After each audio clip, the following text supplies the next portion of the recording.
Le monde selon Adler. Bonsoir Alexandre. Bonsoir Nicolas. On parlait la semaine dernière de l'Ukraine, ce pays qui a eu le bon goût de perdre 3-0 contre nous au foot, et ce pays qui au même moment était en train de balancer entre ses deux grands voisins, la Russie à l'est et l'Europe à l'ouest. Eh bien, finalement, les Ukrainiens ont choisi, aujourd'hui même, ils viennent d'annoncer qu'ils rejetaient la proposition d'association avec l'Europe.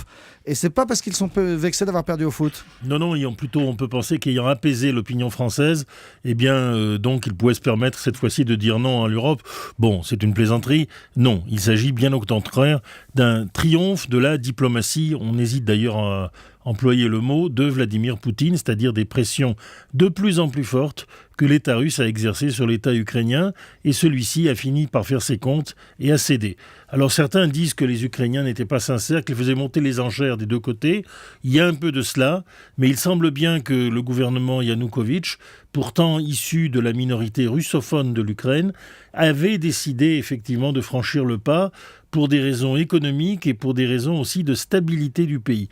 Et puis, les Russes ne l'ont pas entendu de cette oreille, ils ont menacé de tout ce qu'ils pouvaient, le gaz notamment.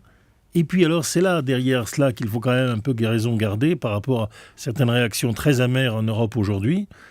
L'opinion ukrainienne reste quand même très profondément liée à la Russie. C'est une autre version sudiste, méridionale, mais ce n'est pas une culture très très différente.